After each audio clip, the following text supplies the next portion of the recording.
Bangladeshi club Bashundhara কিংসের সঙ্গে তিক্ত অভিজ্ঞতার অবসান ঘটিয়ে গত জানুয়ারিতে কিউবা মিসেল ফিরে গিয়েছিলেন ইংল্যান্ডে এবং ইংল্যান্ডে যাওয়ার পর বাংলাদেশের ফুটবল ফ্যানরা খুব অধীর আগ্রহে অপেক্ষা করছিলেন কিউবা মিসেলের পরের গন্তব্যটা কোথায় হয়, তিনি কোন ক্লাব খুঁজে পান।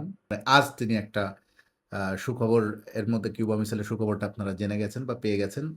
কিউবা মিসেল ইংল্যান্ডের ক্লাব গ্লস্টার সিটিতে যোগ দিয়েছেন। গ্লস্টার সিটি এফসি ইংলিশ ফুটবলের সপ্তম স্তরের ক্লাব এটি।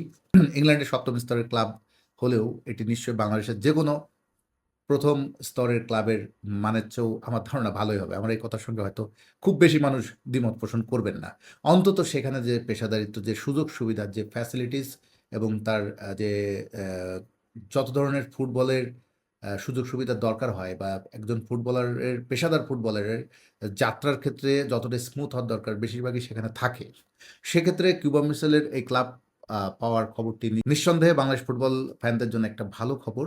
কিছুদিন আগে আমরা জেনেছিলাম জাহান আহমেদের খবরটি। জাহান আহমেদ আরব আমিরাতের রিমাল আল সাহারার ক্লাবে এর মধ্যে তার জার্নিটা শুরু করেছেন, ভালো করছেন। তাকে নিয়ে বেশ রিমাল আল সাহারা নিয়মিত তাদের সোশ্যাল মিডিয়া প্ল্যাটফর্মে আমরা দেখছি জাহানকে নিয়ে পোস্ট দিচ্ছে বা তার বিভিন্ন খবরাখবর আমরা দেখছি। খুব ভালো অভিজ্ঞতা। কিউবারও হয়তো আমরা আশা করি ভালো অভিজ্ঞতাই হবে এই গ্লস্টার সিটি এফসিতে। তিনি ক্লাবটা যে মানেরই যেখানে খেলছেন তিনি, আমরা চাই কিউবা গেম টাইম পান। যথেষ্ট গেম টাইম পান এবং তিনি ভালো খেলার সুযোগ পান। কারণ নিজেকে তুলে ধরার জন্য তার গেম টাইম দরকার। কিউবা মিসেলের আপনারা জানেন এরই মধ্যে বাংলাদেশ দলেও তার অভিষেক হয়ে গেছে। তিনি বসুন্ধরা কিংসে তার আগে এসেছিলেন বাংলাদেশের পরিবেশের সঙ্গে মানিয়ে নিতে, বাংলাদেশ ফুটবলের সঙ্গে মানিয়ে নিতে। তারপরে তিনি ন্যাশনাল ফুটবল টিমেও চলে এসেছিলেন। হামজা চৌধুরীদের সঙ্গে তিনি খেলেছেনও এর মধ্যে। বাংলাদেশে তিনি এসেছিলেন ইংল্যান্ডের একটি ক্লাব থেকে। আ সে তারপরে বসুন্ধরা, এরপরে বাংলাদেশ ন্যাশনাল টিমে খেললেন। বাংলাদেশের অভিজ্ঞতার পরে আবার তিনি ফিরে গেলেন ইংল্যান্ডে। আ নিশ্চয়ই কিউবাকে আমরা আবার সামনে পাবো ন্যাশনাল টিমে যখন ক্যাম্প শুরু হবে। আ এরই মধ্যে কিন্তু আমরা কিছুদিন আগে আমার একটা অভিজ্ঞতা বলি। এই ২-৩ দিন আগে আ মাত্র দায়িত্ব পাওয়া ক্রীড়া প্রতিমন্ত্রী আমিনুল হক তিনি আমাদেরকে দেখেছিলেন। ক্রীড়া সাংবাদিকদের সঙ্গে তিনি বসেছিলেন ক্রীড়াঙ্গনকে এগিয়ে নিতে। তাদের মতামত তিনি শুনেছিলেন। কিভাবে নতুনভাবে তারা ক্রীড়াঙ্গনকে এগিয়ে নিতে চায়, গড়তে চায়। সেইখানে তিনি একটা খুব ইম্পোর্টেন্ট কথা বলেছিলেন। যারা প্রবাসী ফুটবলার, বাংলাদেশি অরিজিন ফুটবলার তাদের বাংলাদেশে আরো বেশি যুক্ত করার প্রতিশ্রুতি দিয়েছেন। তাদের উপলব্ধি হামজা চৌধুরী আসার পর যে বাংলাদেশ ফুটবলে একটা নতুন ধারা তৈরি হয়েছে, একটা নতুন জাগরণ তৈরি হয়েছে, এইটি সামনে আরো ধরে রাখার জন্য তারা ভবিষ্যতে আরো বেশি প্রবাসী, ভালো মানের প্রবাসী ফুটবলারদেরকে ন্যাশনাল টিমে বা বাংলাদেশ ফুটবলে তারা অন্তর্ভুক্তি করার প্রতিশ্রুতি দিয়েছেন। সেই মিটিংয়ে একটি খেলোয়াড়ের নাম তিনি বিশেষভাবে উচ্চারণ করেছিলেন। তার নাম কিউবা মিসেল। তিনি বলছিলেন, "কিউবা মিসেলদের মতো প্লেয়ারদেরকে আমরা আরো বেশি চাই। তাদেরকে বাংলাদেশ ফুটবলে আমাদের আনতে হবে।" তো এটা নিঃসন্দেহে একটা ভালো আ দিক যে নতুন যিনি ক্রীড়া প্রতিমন্ত্রী এসেছেন তিনি দায়িত্বের শুরুতেই কিন্তু প্রবাসী ফুটবলারদের নিয়ে তার একটা ইতিবাচক ভাবনার কথা তিনি বললেন। তো আশা করি আমরা এই প্রবাসী ফুটবলারদের যে ধারাটা আমরা আরো সামনে আরো বেশি দেখব। বাংলাদেশ ফুটবলকে এগিয়ে নিতে।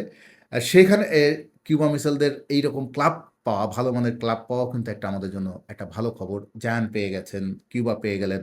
আ ৭ম স্তরের সাউদার্ন লীগ প্রিমিয়ার ডিভিশনের যে ক্লাবটি অ্যা অ্যা সাউদার্ন লীগ প্রিমিয়ার ডিভিশনের সাউথে খেলে গ্লস্টার সিটি এফসি।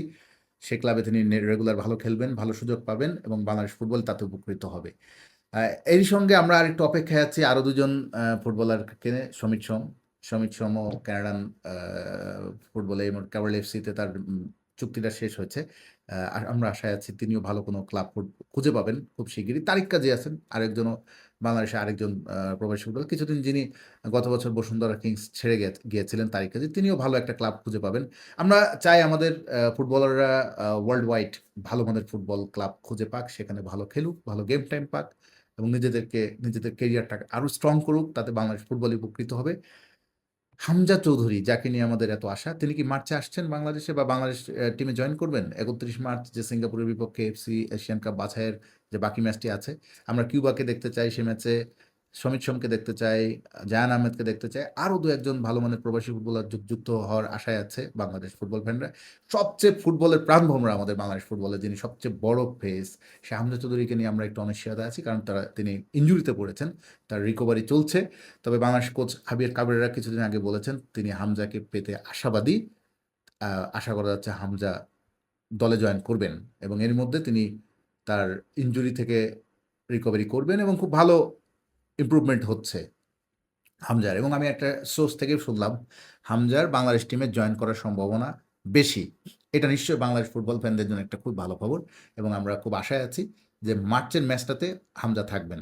হামজা না থাকলে কেমন যেন, হ্যাঁ অনেক ভালো মানের ফুটবলার আমাদের সবাই আছেন, কিন্তু হামজা তো আমাদের প্রাণভোমরা। প্রাণভোমরা যদি একটা দলে না থাকে কেমন যেন একটা কিনে কিনে এরকম ফিল হবে। তো আশা করি হামজাকেও আমরা পাবো এবং সেই ম্যাচটি বাংলাদেশ এফসি এশিয়ান কাপ বাছাই পর্বে হয়তো কোনো সমীকরণ থাকবে না, কিন্তু ম্যাচটা দিয়ে একটা পজিটিভ নোটে, একটা ভালো নোট দিয়ে ভালোভাবে এই এশিয়ান এফসি কাপ বাছাই পর্বটা শেষ করুক বাংলাদেশ, এই আশায়।